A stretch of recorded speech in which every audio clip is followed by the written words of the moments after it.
Hello students, welcome to our class. আজকে দেখো, আজকে আগের ভিডিওতে তোমরা 25 পর্যন্ত অলরেডি করেছি আমরা, ঠিক আছে। আজকে 26 থেকে করব। এই সিরিজটা কিন্তু কন্টিনিউ হতে থাকবে, ঠিক আছে। তো কন্টিনিউ তোমরা দেখতে থাকো, কারণ আপকামিং যত এক্সাম আসছে, ওবিসি কেস মিটে যাচ্ছে সামনেই। তাহলে যদি মিটে যায় তাহলে ডাব্লিউবিপির পরীক্ষাগুলো সমস্ত থাকবে। পিএসসি মিসলেনিয়াস ক্লার্কশিপেরও খাতা দেখা কম বেশি চলছে, সেগুলো মিটতে থাকবে, ঠিক আছে। সেগুলো আপকামিং পরীক্ষা আসতে চলেছে। তো আপকামিং ওয়েস্ট বেঙ্গলে যত পরীক্ষা আছে সেগুলোর জন্য তো অ্যাজ ওয়েল অ্যাজ ইম্পর্টেন্ট, তেমনই এখন এনটিপিসি চলছে, ঠিক আছে। এনটিপিসি হয়ে গেলে তারপরে আবার এএলপি আছে বা বিভিন্ন পরীক্ষাগুলো আছে যেগুলো টেকনিশিয়ান আছে, তো সেগুলোর জন্য কিন্তু ভীষণভাবে ইম্পর্টেন্ট এই ক্লাসটা। তো কথা না বাড়িয়ে শুরু করা যাক আজকের ক্লাস। তার 25 শেষ হয়ে গেছিল, 26 নম্বর থেকে শুরু হবে। বলছে 9,000 টাকায় 4 জন সদস্যের একটি পরিবারের 35 দিন চলে। কদিন চলে? 35 দিন চলে। তবে 13,500 টাকায় 7 সদস্যের একটি পরিবারের কতদিন চলবে? ঠিক আছে। ক টাকায় বলেছে? 9,000 টাকায়। ক টাকায় বলেছে? 9,000 টাকায় কদিন, কজন সদস্য? না, 4 জন সদস্য। কদিন চলছে? 35 দিন চলছে, ঠিক আছে। তাহলে আমাদের সেই কনসেপ্ট আগের দিন already শিখিয়েছিলাম, M1 D1 T1 by W1 কাজের পরিমাণ। কাজের পরিমাণ এখানে W1 টা এটা ধরবো, ঠিক আছে। আর M2 D2 T2 by W2। W2 এটা কোনটা ধরবো? এইটা W2 ধরবো, ঠিক আছে। M1 কোনটা ধরবো? M1 এখানে M1। দিন সংখ্যা এটা D1, ঠিক আছে। আর এখানে 7 জন সদস্য মানে এটা হচ্ছে M2। বাস, আগের দিনে যদি ক্লাস দেখে থাকো তাহলে কোনো প্রবলেম হবে না, আর যারা দেখোনি তারা অবশ্যই কিন্তু দেখে নিও ক্লাসটা। তাহলে প্রথমে M1 এ কত আসছে? 4 আসছে। আর D1 এখানে 35, T1 নেই, দরকার নেই, তাহলে 35। নিচে কত রাখবো? নিচে W1 রাখবো, মানে 9,000 রাখবো। সমান কি করব? M2 D2 T2। M2 মানে কি? M2 বলে দিয়েছি 7 ধরবো। আর D2 T2, D2 আমাকে বার করতে হবে, তাই তো। T2 আমার লাগবে না, ডিভাইড বাই W2 13,500। সবার প্রথম যে কাজটা করব সেটা হচ্ছে দুটো শূন্যর সঙ্গে দুটো শূন্য কাটবো। তাহলে D2 এর ভ্যালু কি আসবে? D2 এর ভ্যালু আসবে 4 গুণ 35 ডিভাইড বাই 90। এই 135টা যাবে ওপরে, 135টা যাবে ওপরে, আর 7টা থাকবে নিচে, ঠিক আছে। এবার কাটাকুটির সময় কাটাকুটি কি করব? কাটাকুটিটা ইম্পর্টেন্ট একটা পাঁচ, 7 দিয়ে কাটছে, 5 7 35, 9 দিয়ে কাটছে 10, 9 দিয়ে কাটছে 9 কে 9, 5 9 45, 5 দিয়ে কাটছে 2, 2 দিয়ে কাটছে 2 4। তার মানে 15 দুগুণে কত আসছে? 15 দুগুণে আসছে 30। কত আসছে 15 দুগুণে? 30। বোঝা গেল? তাহলে আমার কোনটা আনসার হবে? 30, মানে অপশন এ আমাদের রাইট আনসার। অপশন এ আমাদের রাইট আনসার। ক্লিয়ার? বোঝা গেছে? চলো নেক্সট। বলেছে 150 জন লোক একটি কাজ 120 দিনে করতে পারে, তাই তো। 150 জন লোক একটি কাজ 120 দিনে করতে পারে। 100 দিনে ওই কাজ কতজন করতে পারে? 100 দিনে ওই কাজ কতজন করতে পারে? তাহলে 125 জন লোক, কতজন লোক? 125 জন লোক। 125 জন, 125টাকে আমরা কি ধরবো? M1 ধরবো। 125টাকে কি ধরবো? M1 ধরবো। একটি কাজ 120 দিনে করতে পারে, এটাকে ধরবো কি? D1, ঠিক আছে। তাহলে 100 দিনে এটা কি? D2। 100 দিনে ওই কাজ কতজন লোক করতে পারে? আমরা সিম্পল এইখানে যাব, M1 D1 সমান M2 D2। দেখো T2 আর W2 কেন, বা T1 W1 T2 W2 কেন লিখলাম না? কারণ লেখার প্রয়োজন নেই, এখানে নেই আমাদের, আমরা কেন লিখতে যাব? ক্লিয়ার? তাহলে M1 এ কি আসছে? M1 এ আসছে 125। D1 এ কি আসছে? D1 এ 120। M2 তে কি আসছে আমি জানি না, M2 তে কি আসছে, কারণ বার করতে হবে। D2 তে আসছে 100। তাহলে M2 এর ভ্যালু কিভাবে পাবো? না M2 এর ভ্যালু পাবো 125 গুণিত 120 ডিভাইডেড বাই 100। পেলাম? তাহলে আমরা 25 দিয়ে কাটছি, 4 25 100, 25 দিয়ে কাটছি 5 25 125, 4 দিয়ে কাটছি 3 4 12, তাহলে 5 গুণ 30।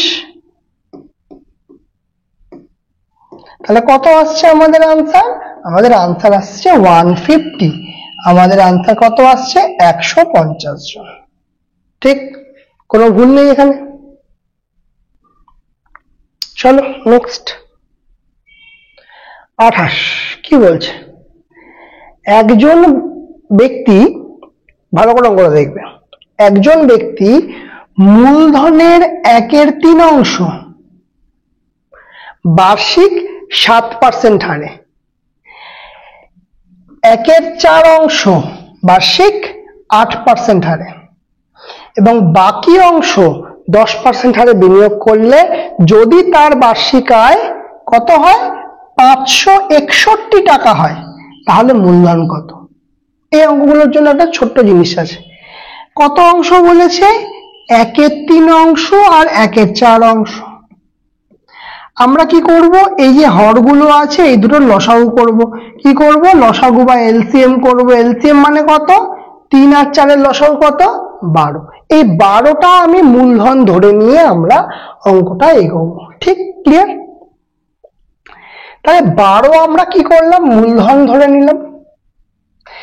এর 1/3 গুণ 1/3 কত হবে? 3 4 12, 4 হবে। ঠিক, এর 1/4 গুণ 1/4, তার মানে কত হবে? 3 হবে। আর বাকি অংশ বলেছে, বাকি অংশ 10% হারে। তাহলে বাকি অংশ বলতে 4 আর 3 7 আর 5 12 হয়। এইবার দেখো 12, এটা বাকি অংশ, এটা কি হলো? এটা হচ্ছে আমাদের বাকি অংশ। কি অংশ? এটা বাকি অংশ। ঠিক, তাহলে এবার এবার এবার ভালো করে দেখো, এই যে প্রথম যে পার্টটা, প্রথম পার্টটা কত বলেছে? এই যে প্রথম পার্টটা 7% হারে। তাহলে প্রথম পার্টটা এই 4টা কত পার্সেন্ট হারে? 7% হারে। তাহলে কত হচ্ছে?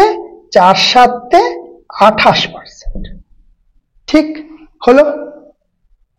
তারপরের পার্টটা কত পার্সেন্ট বলেছে? এই যে 3 যে পার্টটা, এই যে 3 যে পার্টটা, সেটা কত পার্সেন্ট হারে বলেছে? 8% হারে। তাহলে 3 গুণ 8%, তাহলে 3 8 কত হচ্ছে? না 24% হলো।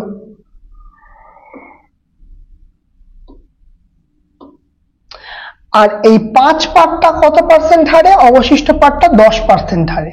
তাহলে 5 গুণ 10%, তাহলে কত হচ্ছে? না এখানে হচ্ছে 50%। কত পার্সেন্ট হচ্ছে? 50%। ক্লিয়ার? তাহলে এবারে একটা জিনিস দেখো,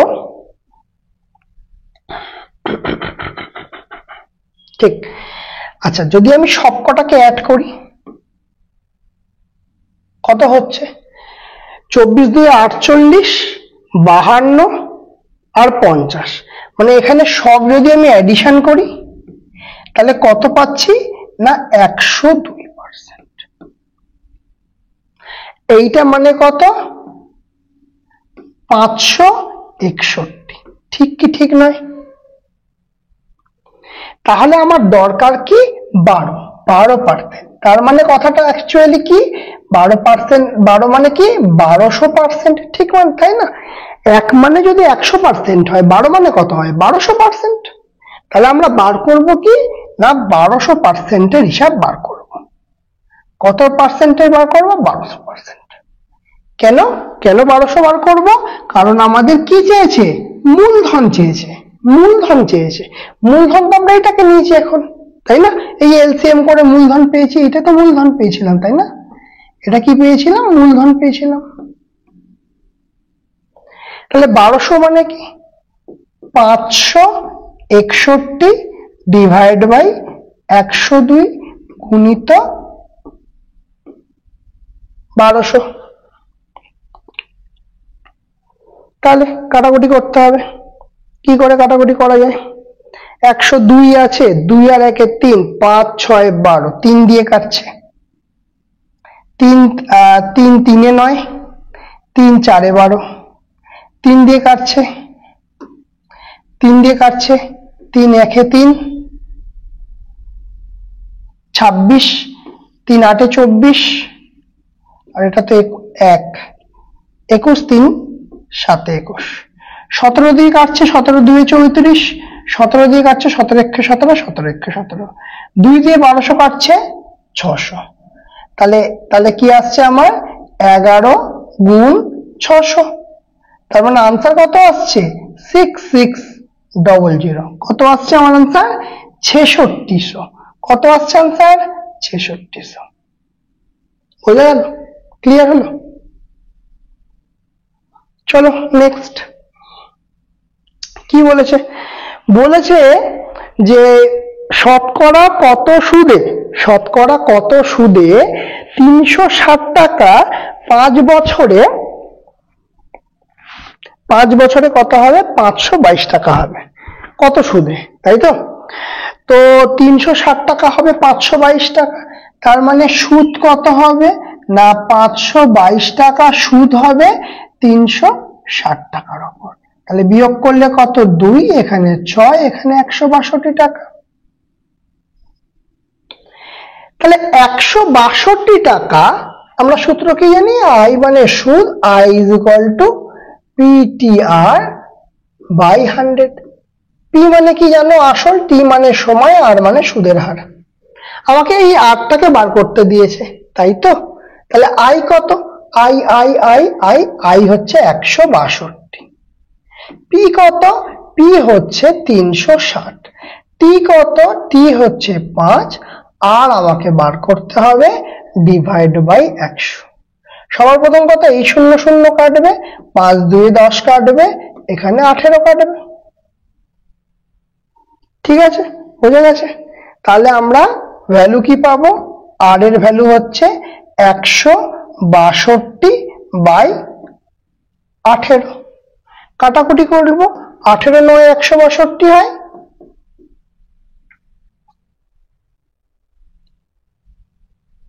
তাহলে আমার আনসার কি হবে? আনসার হবে আমার 9%। আনসার কি হবে? আনসার হবে 9%। বুঝে গেছে? নেক্সট 30। তিনজন সদস্যের মধ্যে প্রথম এবং দ্বিতীয় জনের গড় মান দ্বিতীয় এবং তৃতীয় জনের গড় মানের চেয়ে 15 বেশি। কি বুঝলাম? তিনজন সদস্যের মধ্যে প্রথম এবং দ্বিতীয় জনের গড় মান দ্বিতীয় এবং তৃতীয় জনের গড় মানের থেকে 15 বেশি। ঠিক আছে, তিনজনের মধ্যে প্রথম এবং তৃতীয় জনের গড় মানের পার্থক্য নির্ণয় করো। ভালো কথা। বলেছে আমি প্রথম জনকে এ ধরলাম, দ্বিতীয় জনকে বি ধরলাম, আর তৃতীয় জনকে সি ধরলাম। তাহলে প্রথম এবং দ্বিতীয় জনের গড় মান, প্রথম আর দ্বিতীয় জনের গড় মান মানে কি? এ প্লাস বি সমষ্টি ডিভাইড বাই 2, এটাই বললো প্রথম এবং দ্বিতীয় জনের গড় মান। এবং বিয়োগ দ্বিতীয় এবং তৃতীয় জনের গড় মানের থেকে 15 বেশি। এই তো ওরা যে ভাষাটা দিয়েছে এটাই হবে 15 বেশি। তাহলে আমরা যদি ক্যালকুলেশন করি এখানে, তাহলে এখান থেকে কি আসবে? দেখো, 2 আসবে লসাগু, ওপরে আসবে a plus b minus b minus c সমান 15। তাহলে এই বি আর এই বি কাটলো, তাহলে এখান থেকে এ মাইনাস সি বাই 2 সমান 15। তাহলে এখান থেকে এ মাইনাস সি এর ভ্যালু কত পাবো? 15 2 গুণে 30 কত পাবো 15 × 30। এখানে বলেছে প্রথম জন মানে এ এবং তৃতীয় জন মানে সি, এদের পার্থক্য কত 30। বোঝা গেছে? ক্লিয়ার? চলো নেক্সট 31 বলছে একজন ব্যবসায়ী 300 টাকা, ক টাকা 300 টাকা দিয়ে কিছু লেবু কিনলো, ঠিক আছে, 3/5 অংশ মানে 5 ভাগের 3 ভাগ 15% ক্ষতিতে বিক্রি করলো। বাকি অংশ কত লাভে বিক্রি করলে মোটের ওপর 15% ক্ষতি হবে? তার মানে এই যে 5-এর মধ্যে 3 পার্ট সেটা ক্ষতিতে, আর বাকি মানে 2 পার্ট সেটা লাভে বিক্রি করছে, ঠিক? তাহলে 5-এর মধ্যে ক্ষতি কত, মানে হচ্ছে 5 মানে কত 300, কারণ ব্যবসায়ী বলেছে 300 টাকায় কিছু জিনিস কিনেছে, ভালো কথা। তার মানে গুণ কত 60। তাহলে ক্ষতির পোর্শনটা কত হবে 3×6 = 18, মানে 3 × 60 মানে 180। আর লাভের পোর্শনটা কত হবে 2 × 60 মানে 120। এইটুকুনি ক্লিয়ার?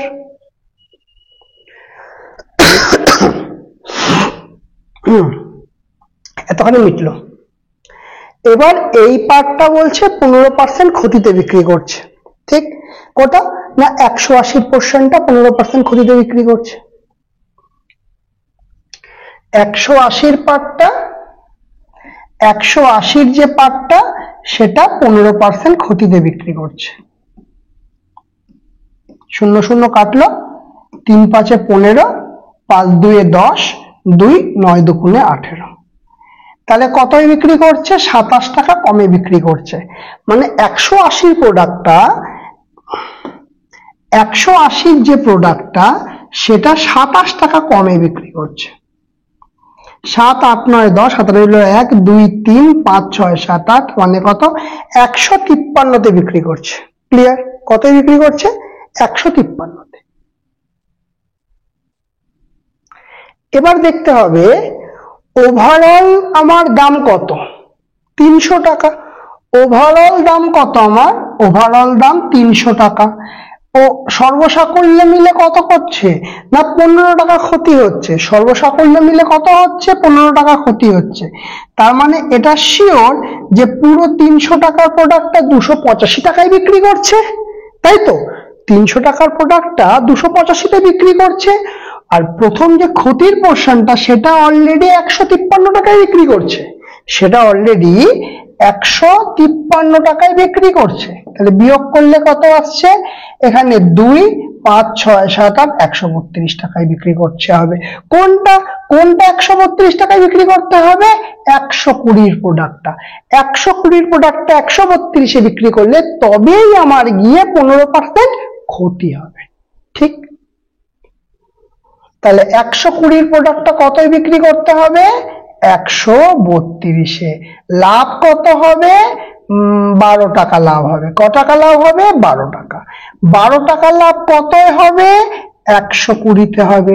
কাটাকুটি করলে কত আসবে 1/10, আর 1/10 মানে আমরা কি জানি 10%। তাহলে 10% লাভে যদি আমি বিক্রি করি, কি বললাম, যদি 10% লাভে আমি বিক্রি করি তাহলেই আমার এসে দাঁড়াবে 15 টাকার ক্ষতি।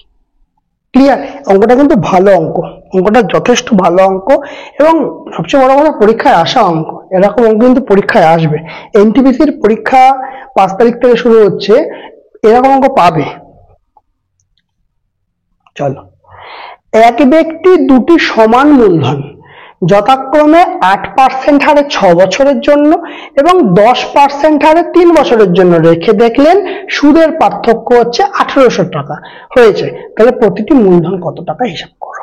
তা এই অঙ্কগুলোর জন্য সবচেয়ে কোনো সূত্র টুত্র দরকার নেই। কেন দরকার নেই? কারণ আমি জানি 8% হারে 6, দেখো বলেছে সমান মূলধন, বলেছে মূলধনটা সমান, তাহলে পার্সেন্টেজের পার্থক্যটাই হবে।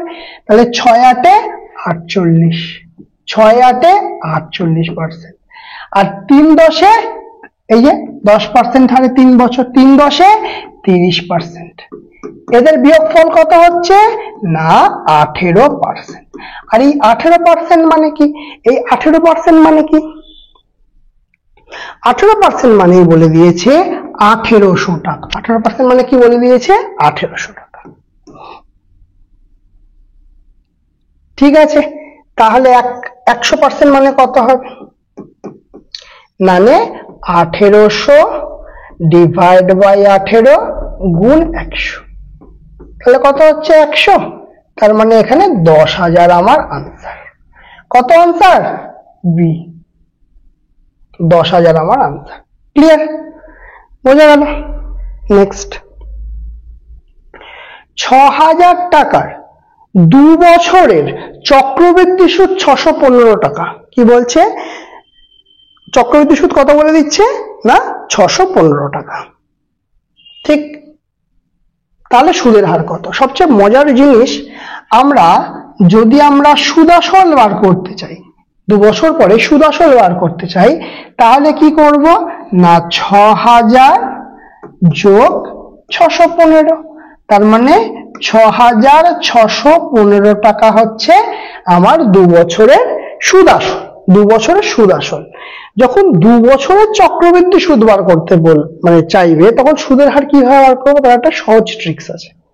কি করব? প্রথমে 6,615 ডিভাইড বাই 6,000 করব, কিন্তু 2 বছর বলেছে বলে রুট মেরে দেব। কি বলেছে? 2000 বলেছে বলে আমরা রুট দিয়ে দেব, তাই তো? তাহলে একটু কাটাকুটিটা করে দেখি। দেখো 6,615 ডিভাইড বাই 6,000, 5 দিয়ে কাটছে তো, 5 একে 5, 15, 3 5 15, 11, 5 2 10, 15, 3 5 15, 5 দিয়ে কাটলে 5 12 60 1200, আর কাটছে 3 3 6 7 8 9, কাটছে 3 দিয়ে কাটছে, 3 4 12, 3 4 12, 3 1 3 400। তাহলে এলো কত? এলো আমার হচ্ছে রুটের মধ্যে 441 বাই 400 এলো কিনা? 441 বাই 400 এলো। এইটা আসার কারণ কি, কেন এত কাটাকুটি করে আনার চেষ্টা করলাম? একটাই কারণ, সেটা হচ্ছে এর রুটটা আমি পাবো কত? 21 বাই 20। যখনই 21 বাই 20 এসে গেছে আমার অঙ্ক শেষ। কেন? কারণ 20 টাকায় 21 টাকা হচ্ছে, 1 টাকা প্রফিট হচ্ছে, 1 টাকা সুদ পাচ্ছি। 1 টাকা সুদ পাচ্ছি কত টাকার উপরে? 1 টাকা সুদ পাচ্ছি 20 টাকার উপরে। আর 1 বাই 20 মানে আমরা কি জানি? 5%। এবং অঙ্কের অ্যান্সার আমার এটাই। আমার কেন খাটনি করব? যদি আমার শর্টে হয়ে যায় তাহলে হবে। বোঝা গেল? 34, একটা বই 50 টাকায় কিনে, একটা বই কি বলেছে 50 টাকায় কিনে 40 টাকায় বিক্রি করলো। এর থেকে সোজা অঙ্ক আর কোথায় পাবে? একটা বই 50 টাকায় কিনে 40 টাকায় বিক্রি করেছে, ভালো কথা। শতকরা ক্ষতির পরিমাণ কত? 10 বাই 5 50, তাহলে আমার মিটে যাবে। কত হয়েছে এখানে? 50 টাকায় কিনে 40 টাকায় বিক্রি করলো। তাহলে আমরা পরিষ্কার বুঝতে পারছি এখানে কি হচ্ছে, আমার লস হচ্ছে। কত লস হচ্ছে? 10 টাকা লস হচ্ছে, ঠিক তো? কতই লস হচ্ছে? 50 টাকায় লস হচ্ছে, ডিভাইড বাই 50। তাহলে কি হচ্ছে কাটাকুটি করলে? 1 বাই 5। আর 1 বাই 5 মানে আমরা কি জানি? 20%। অঙ্কটা কিছু আছে, পরীক্ষা এসছে কিন্তু। আচ্ছা, দুটি বৃত্তের ক্ষেত্রফলের অনুপাত,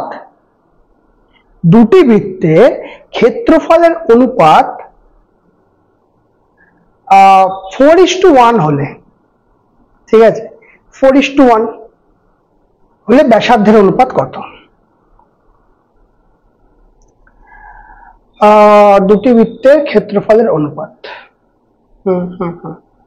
এটার জন্য কি করবে দেখো, দুটি বৃত্তের ক্ষেত্রফল যখন বলে দেবে, ক্ষেত্রফলের সূত্র কি, pi r1 square is to pi r2 square. এই তো অনুপাত থেকে এই দুটো কেটে যাবে, শুধু r এর ভ্যালু বার করব। শুধু r এর ভ্যালু বার করলে এই পোর্শনটুকুনি রুট করে দিলেই তো হয়ে যাবে, তাই না? এই পোর্শনটুকুনি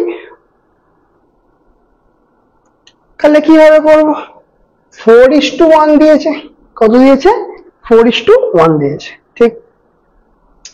তাহলে 4:1 মানে √4:1, তার মানে কত আসছে, আর 2:1 আনসার আসছে। কত আসছে, 2:1 আমার আনসার আসছে। ক্লিয়ার? কোথায় গেল, এই আমাদের রাইট আনসার। ক্লিয়ার? ঠিক আছে, চলো নেক্সট কি বলছে দেখা যাক। এই অঙ্কগুলো পরীক্ষায় এতবার এসছে, মানে মানে এসে এসে পুরো ভরিয়ে দিয়েছে একদম, বাস্তব বলতে গেলে।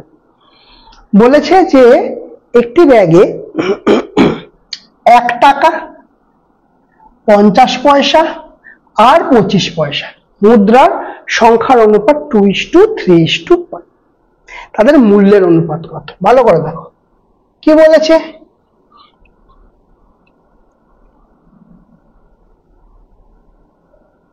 কি বলেছে, বলেছে সংখ্যার অনুপাত। কি বলেছে, সংখ্যার অনুপাত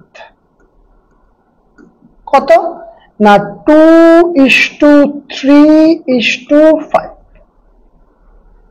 ঠিক। এবার আমাকে যদি বলে যে আচ্ছা 1 টাকা, আমি যদি বলি যে মানে দুটোই তো 1 টাকা আছে, তাহলে কত হবে আমার, 2 টাকাই হবে। আমি বললাম ধরো যে দুটো কয়েন আছে, কিন্তু দুটো কয়েনের প্রত্যেকটা 1 টাকা করে আছে, তাহলে কত আছে, 2 টাকা আছে। দেখো প্রত্যেকে বলেছে 1 টাকা করে আছে, সেই জন্য 2 টাকা বললাম। এবার বলছে ধরো 3, এবার বলছে 3টা কি বলছে, 3 তো 1.5 টাকা করে আছে, মানে একটা কয়েন মানে অর্ধেক টাকা, মানে 50 পয়সা নাকি অর্ধেক টাকা, 1/2 টাকা। তাহলে 3টে কয়েন আছে, কটা কয়েন আছে, 3টে কয়েন আছে, ইন্টু হাফ কি টাকা, তাই তো, টাকা। তার মানে কি বলবো এখানে, এখানে বলবো 3/2 টাকা। আর এখানে কি আছে, 25 পয়সা আছে, তাহলে 4টে 25 পয়সাতে 1 টাকা হয়, তাহলে একটা 25 পয়সায় 1/4 টাকা, তাহলে 5 গুণ 1/4, তার মানে কত, 5/4। তাহলে এবার আমাকে কি বার করতে হবে, অনুপাত বার করতে হবে না, 2:3/2:5/4। কিছু নেই মানে কি লিখে দেবো, 1 থাকে। ঠিক। এইবারে এই পার্টটা এখানটাতে কিভাবে শিখেছিলাম, বলেছিলাম যেটা নেই। আচ্ছা সবার প্রথম কথা, এটাকে দুভাবে করা যায়, দুভাবেই দেখাচ্ছি। দেখো দুটো লসাগু কত, 4, দুটো লসাগু কত, 4। 4 যদি লসাগু হয় তাহলে কি আসবে আমার, 4 যেটা থাকবে সেটাকে 2 দিয়ে গুণ করে দেবো, 4 দুগুণে 8 ইস্টু 2 2 4, তাহলে 3 2 6 ইস্টু 4 তো লসাগু, 4 1 4 মানে 5। যাদের এই প্রসেসটা নিয়মটা মনে থাকে না, প্রবলেম হয়, তাদের জন্য আর একটা প্রসেস আছে। কি করব দেখো, পরিষ্কার হিসাব, এইটাকে বাদ দিয়ে দেব। কি করব, এটাকে বাদ দিয়ে দেব।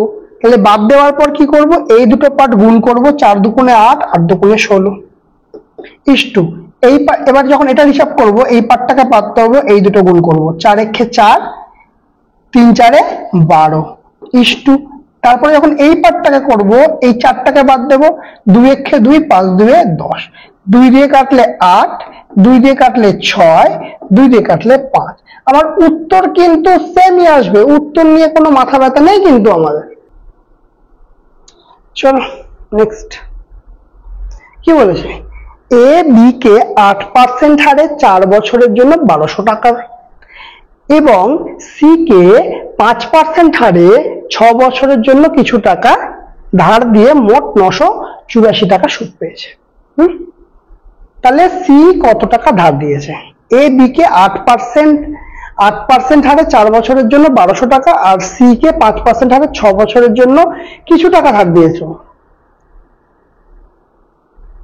আচ্ছা, তাহলে মোট 984 টাকা পেয়েছে। ভালো কথা। কিভাবে করব? দুজনাই যে বিষয়টা হচ্ছে, তাহলে এই যে এখানে বলেছে 1200 টাকা 8% হারে, 1200 টাকা 8% হারে 4 বছরের জন্য সুদ দিয়েছে।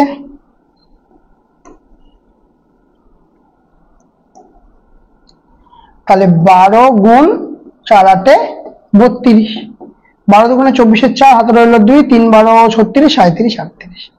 তাহলে 384 টাকা সুদ কিন্তু 1200 টাকা থেকে পাচ্ছে, কিন্তু ওভারঅল সুদ কত বলেছে না 984 টাকা। ওভারঅল সুদ কত বলেছে 984 টাকা। এর মধ্যে 384 টাকা অলরেডি 1200 টাকা থেকে পেয়ে যাচ্ছে। তার মানে 600 টাকা সুদ যেটা, 600 টাকা সুদ যেটা, সেটা 5% হারে 6 বছরের জন্য পেয়েছে। তাহলে 5% হারে 6 বছর মানে 5 6 30%। 30% মানে কত হচ্ছে? 600 টাকা হচ্ছে। তাহলে 100% মানে কত হবে? 600 বাই 30 গুণ 100, 0 0 কাটা, 3 2 6, তাহলে কত আসছে? 2000 টাকা। কত আসছে? 2000 টাকা। হিসাব যতক্ষণ, যদি অঙ্ক যদি তুমি বুঝে যাও, হিসাব করাটা মানে বাচ্চাদের ব্যাপার। ঠিক আছে, ক্লিয়ার হয়েছে? তাহলে বলো আজকের ক্লাসটা তোমাদের কেমন লাগলো? যদি ভালো লেগে থাকে অবশ্যই লাইক করবে, কমেন্ট করবে, শেয়ার করবে। যারা চ্যানেলটাতে নতুন আছো তারা অবশ্যই সাবস্ক্রাইব করবে, পাশে থাকা বেল আইকনটা অবশ্যই ক্লিক করে দেবে। আজকের মতো আমাদের ক্লাস এখানেই শেষ।